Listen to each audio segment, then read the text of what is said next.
हर एक topic complete होने के बाद मैं आपको एक क्वेश्चन दूंगा।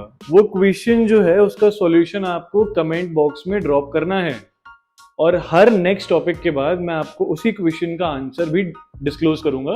तो आपको वीडियो में बने रहना है और अगर आंसर करेक्ट है तो again you have to give a thumbs up कि yes sir the answer is correct. Hello students, welcome back. मेरा नाम है दीपक और आज है day 4 of the fraction series for class 5 to 8। सबसे पहले मैंने आपको बताया था कि आज हम क्वेश्चंस जो है प्रैक्टिस करेंगे। क्वेश्चन प्रैक्टिस करने का मतलब जो है वो ये है कि भाई जो आपने अभी तक पढ़ा है मेरे साथ, जितना हम कवर कर चुके हैं उसमें आपको कितना समझ में आया, कितना नहीं समझ में आया। Assessment is really very important. तो आज हम क्वेश्चन सॉल्व करेंगे based on the topic odd one out, equivalent fractions, representing them on number line, arranging like fractions and comparing two unlike fractions। शायद थोड़ा अच्छा नहीं लग रहा हूँ मैं कि सर अब यार अब क्वेश्चंस क्यों करा रहे हो। क्वेश्चन नहीं करोगे बेटा, अगर आप प्रैक्टिस नहीं करोगे तो एग्जामिनेशन में धप्पा ही होना है और वो हमको नहीं करना है। आपको मेरा मिशन याद है ना? Mission is to make maths easy, funny and doable. बहुत बच्चों को लगता है कि मैथ्स बहुत डिफिकल्ट है, तो ऐसा बिल्कुल भी नहीं है ना। मैथ्स बहुत ज्यादा सिंपल है, इजी है और हम अभी प्रूव भी करेंगे इस चीज को। स्टार्ट करते हैं अपने पहले क्वेश्चन के साथ, पहले टॉपिक के साथ, that is finding odd one out. Let से हमारे पास एक क्वेश्चन है 2/7, 3/7, 5/8 एंड 6/7। आपसे पूछा गया है कि इस क्वेश्चन में ऑड वन आउट जो है वो कौन सा नंबर है जो ऑड है, जो कौन सा फ्रैक्शन है जो ऑड है। तो आप इजीली बोलेंगे कि सर ये 5/8 है जो कि ऑड है। ये ऑड क्यों है? आप देख सकते हैं ये सारे फ्रैक्शंस में डिनोमिनेटर सेम है, यानी कि ये सारे लाइक फ्रैक्शंस है। But 5/8 is unlike fraction. या आप ये भी बोल सकते हैं कि 5/8 is not a like fraction. सबसे कॉमन आंसर। एक और पॉइंट लेते हैं हम यहां पे 2/9, 3/6, 4/7 एंड 9/9।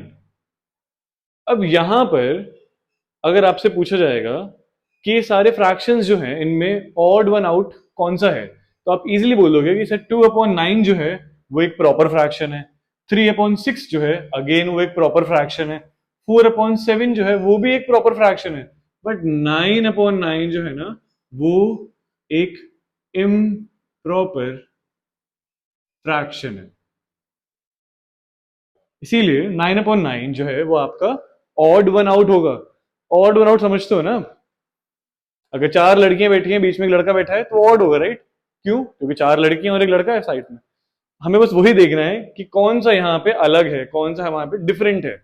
अगर जो आपको डिफरेंट वाला फाइंड हो गया इजीली, तो आप बहुत इजीली फाइंड कर लेंगे कि भाई ये ऑड वाला है, इसको हटाना है। एक और बहुत ही कॉमन क्वेश्चन आता है इसमें, दैट इज 1/9, 7/8, 1/4, 1/11।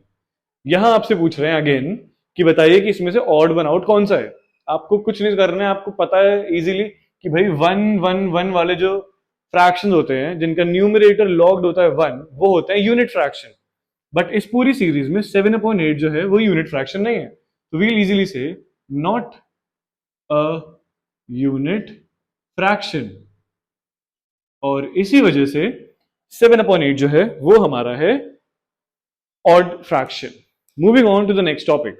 आगे बढ़ने से पहले एक क्वेश्चन मैं आपको दूंगा, आपको मुझे बताना है कि यहां पर ऑड वन आउट एक्चुअली में क्या है।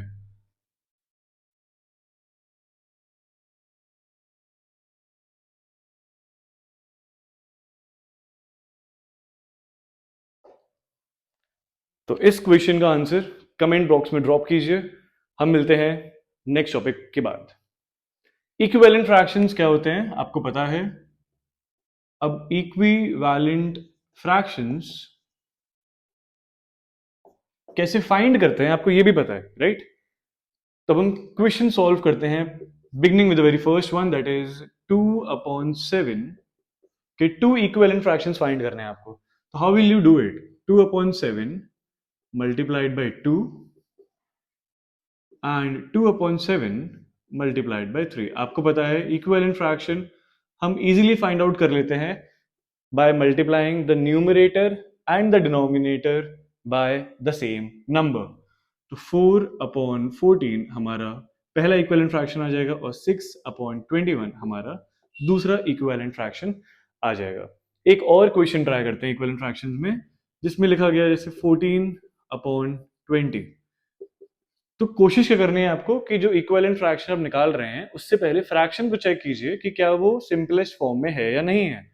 आपने देखा 14/20. अच्छा, अगर आप इस फ्रैक्शन को भी 2/2 से मल्टीप्लाई करके फिर 3 और 3 से मल्टीप्लाई करके अगर आंसर लिख दोगे तो वो भी सही ही माना जाएगा, गलत नहीं होगा. बट 14/20 जो है, अगर आप पहले उसको सिंपलेस्ट फॉर्म में कन्वर्ट करोगे, लोएस्ट फॉर्म में, जैसे आप देख सकते हैं कि दोनों नंबर्स जो हैं 2 से डिविजिबल हैं. ये क्या 7 टाइम्स में और ये क्या 10 टाइम्स में. अब कुछ भी कॉमन नहीं है. तो इंस्टेड ऑफ आप 14/20 के इक्विवेलेंट फ्रैक्शंस फाइंड करते, आप फाइंड कीजिए 7/10 के 2 इक्विवेलेंट फ्रैक्शंस. तो 7/10 multiplied by 2 and 7/10 multiplied by 3. 14/20, 21/30. This is the way जो आप इक्विवेलेंट फ्रैक्शंस फाइंड करते हैं. ये दो तो मैंने आपको फाइंड करके दिए हैं. इस थर्ड वाले का आंसर आप मेरे को निकाल के देंगे in the comment box right now. 7/9 के 2 इक्विवेलेंट फ्रैक्शंस क्या होंगे, आप मेरे को अभी कमेंट बॉक्स में कीजिए. तो हमारे थर्ड टॉपिक में आगे बढ़ने से पहले मैंने आपको बताया था कि हम फर्स्ट वाले क्वेश्चन का सॉल्यूशन करेंगे इक्विवेलेंट फ्रैक्शंस के डिस्क्रिप्शन के बाद. तो आ जाते हैं भाई हम इस क्वेश्चन पर. क्वेश्चन में लिखा था 2/8, 5/9, 6/12 एंड 13/4. आपको क्या लगता है भाई क्या होगा इसका आंसर? मैं देख सकता हूं बच्चों ने कमेंट बॉक्स में आंसर तो लिखा ही है, बट जल्दी से इसका आंसर सॉल्व करते हैं. आपको दिख रहा है ये तीनों फ्रैक्शंस जो है ना, ये क्या है? Proper fraction, right. बट 13/4 जो है वो है इम्प्रॉपर फ्रैक्शन, है ना. इम्प्रॉपर फ्रैक्शन में क्या होता है, न्यूमरेटर जो है वो डिनोमिनेटर से या तो उसके बराबर होता है या उससे ग्रेटर होता है. यहां आप देख पा रहे हैं. और बाकी सारे फ्रैक्शंस जो हैं वो प्रॉपर फ्रैक्शन है क्योंकि इनके न्यूमरेटर इनके डिनोमिनेटर से छोटे हैं. विल डायरेक्टली से ये क्या है, इम्प्रॉपर फ्रैक्शन. अब हम आते हैं हमारे थर्ड टॉपिक पे जो कि है नंबर लाइन. तो नंबर लाइन में आपको करना क्या था, 3/5 एक फ्रैक्शन है आपके पास, ये आपको अरेंज करना है, ये आपको शो करना है on a number line.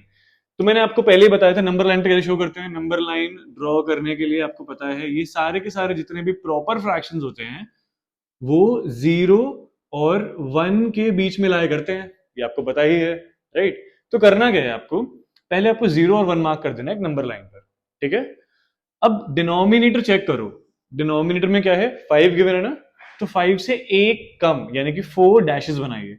1, 2, 3 and 4 बन गया, simple.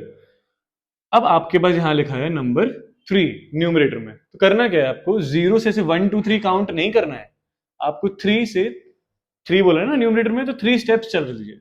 1, 2 and 3. That's it my dear. This is 3/5. Second question जो है उस पर आते हैं जल्दी से हम. जो सेकेंड क्वेश्चन है हमारा अगेन वो है 6/7. आपको पता है ये भी एक प्रॉपर फ्रैक्शन है, तो वो 0 और 1 के बीच में लाया करेगा. ये आपने मार्क कर लिया. अब डिनोमिनेटर चेक करा, डिनोमिनेटर में गिवन है 7. 7 का मतलब आपको 7 से एक कम यानी कि 6 डैशेस बनाने हैं, तो बना दीजिए. 1, 2, 3, 4, 5, 6 बना दिया. 6 लिखा है न्यूमरेटर में, बस 6 टाइम्स जंप कर लीजिए 0 से.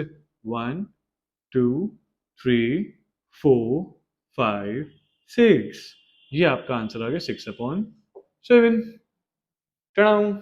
सिंपल ना. अब एक क्वेश्चन मैं आपके लिए फिर से दे रहा हूं जिसको हम डिस्कस करेंगे हमारे फोर्थ टॉपिक के बाद. तो यहां आपको सॉल्व करना है 4/6 आपको नंबर लाइन पे शो करना है. चलिए आगे बढ़ते हैं हम अपने फोर्थ टॉपिक पे, that is arranging like fractions. Like fractions को अरेंज करना आपको पता है बहुत सिंपल होता है, तो ज्यादा टाइम ना लेते हुए हम डायरेक्टली यहाँ पे सॉल्व करते हैं। अरेंजिंग लाइक फ्रैक्शंस, क्वेश्चन आपके सामने ऑलरेडी है। 2/8, 11/8, 7/8 एंड 5/8। आपको इनको अरेंज करना है असेंडिंग में भी और डिसेंडिंग में भी। चलिए शुरू करते हैं। असेंडिंग ऑर्डर में अरेंज करने के लिए आप सोचिए क्या होगा। जब भी लाइक फ्रैक्शंस होते हैं यानी कि डिनोमिनेटर्स सेम होते हैं, तो आपको सिर्फ न्यूमरेटर्स पर ध्यान देना है, डिनोमिनेटर्स को छोड़ देना है। छोड़ दिया। न्यूमरेटर क्या है? सबसे छोटा है 2, तो 2/8 सबसे आगे रहेगा। उससे बड़ा क्या है? उससे बड़ा क्या है? 5/8। उससे बड़ा क्या है? Again 7/8 and then we have 11/8। बढ़िया, राइट? ये हो गया हमारा असेंडिंग ऑर्डर में अरेंज। अब अगर मुझे यही सेम चीज डिसेंडिंग ऑर्डर में भी अरेंज करना होता, यही सेम क्वेश्चन, तो मैं क्या करता? अगर मान लो असेंडिंग ऑर्डर कभी अरेंज करा ही नहीं, तो हम बिल्कुल क्या करेंगे, डिसेंडिंग मीन्स बड़े से स्टार्ट करना है। तो बड़ा वाला देखो, सबसे बड़ा कौन सा है? आपने देखा सबसे बड़ा फ्रैक्शन वो है 11/8। फिर आपने कहा कि भाई 7/8, मतलब सबसे बड़ा 11/8 है, उससे छोटा है 7/8, उससे छोटा क्या है भाई? 5/8, और सबसे छोटा क्या है भाई? 2/8। तो ये था हमारा arrangement of like fractions. Like fractions को अगर अरेंज करना आ गया हो, तो हम बात कर लेते हैं हमारी इक्विवेलेंट फ्रैक्शंस के लिए, जो मैंने क्वेश्चन आपको दिया था। 7/9 के दो इक्विवेलेंट फ्रैक्शंस फाइंड करने थे आपको। मैं आपको डायरेक्टली आंसर लिख देता हूं। उसका आंसर होना चाहिए 14/18 एंड 21/27। अगर हम 2 और 3 से ही मल्टीप्लाई करते हैं तो। अगर आपका आंसर यही है तो give me thumbs up in the comment section, और अगर आंसर डिफरेंट है तो बस रिड्यूस करके देख लीजिए क्या 7/9 आ रहा है। अगर 7/9 आ रहा है मतलब कि आंसर आपका एकदम करेक्ट है। बढ़ते हैं हम हमारे लास्ट टॉपिक की तरफ, that is comparing two unlike fractions. चलिए शुरू करते हैं। कंपेयरिंग टू अनलाइक फ्रैक्शंस में हम दो फ्रैक्शंस पहले लिख लेते हैं, 2/7 और 4/9। मैं आपसे पूछ रहा हूँ कि भाई दोनों में से कौन सा फ्रैक्शन जो है ग्रेटर है, आपको बताना है। करना कुछ नहीं है आपको। बहुत सारे लोग बोलेंगे बेटा पहले डिनोमिनेटर्स को सेम कर लेते हैं, फिर उसके बाद हम न्यूमरेटर्स को सेम कर लेंगे, फिर तुम कंपेयर कर लेना। वो ट्रेडिशनल मेथड जो है वो बढ़िया है और करना भी चाहिए। जब तीन फ्रैक्शंस होंगे ना, या तीन से ज्यादा होंगे ना, तो आपको वही करना पड़ेगा और कोई ऑप्शन नहीं होगा। बट जब दो ही फ्रैक्शंस हैं, तो आप एक शॉर्ट और सबसे बढ़िया तरीका देखिए। आप जो इसका डिनोमिनेटर है इसको ऊपर की तरफ शिफ्ट कीजिए, यानी कि 2 यहां पे ऑलरेडी है, 2 मल्टीप्लाइड बाय 9। 7 को यहां पे शिफ्ट कीजिए, 4 यहां पे ऑलरेडी है, 4 मल्टीप्लाइड बाय 7। ये 9 टू आया 18 और ये 7 फोर हुआ 28। इन दोनों में से कौन सा ग्रेटर है? 28 ऑब्वियसली। तो 4/9 जो है वो हमारा ग्रेटर फ्रैक्शन हुआ। एक और क्वेश्चन देखते हैं सेम टाइप का। देखिए 7/12 एंड 4/7। इस क्वेश्चन में आपको क्या लगता है कौन सा फ्रैक्शन ग्रेटर है? अगेन ज्यादा दिमाग नहीं लगाना है, बस क्रॉस मल्टीप्लाई करने का। और क्रॉस मल्टीप्लाई भी सही वर्ड नहीं होगा, बस डिनोमिनेटर्स को ऊपर शिफ्ट करने का। यहाँ 7 ऑलरेडी है, 7 मल्टीप्लाई करा, आंसर आया 49। यहाँ 4 ऑलरेडी है, 12 मल्टीप्लाई करा, आंसर आया 12 फोर जा 48। या क्या ग्रेटर है, 49 या 48? 49 ग्रेटर है भाई। तो 7/12 is definitely the greater one. एक और क्वेश्चन मैं आपको दे रहा हूं, दैट इज क्वेश्चन नंबर 4। ये आपको सॉल्व करना है अभी तुरंत। इस क्वेश्चन में आपको फाइंड करना है कौन सा फ्रैक्शन ग्रेटर है, कौन सा स्मॉलर है। फ्रैक्शन है 3/7 and 11/13। Find out which fraction is greater.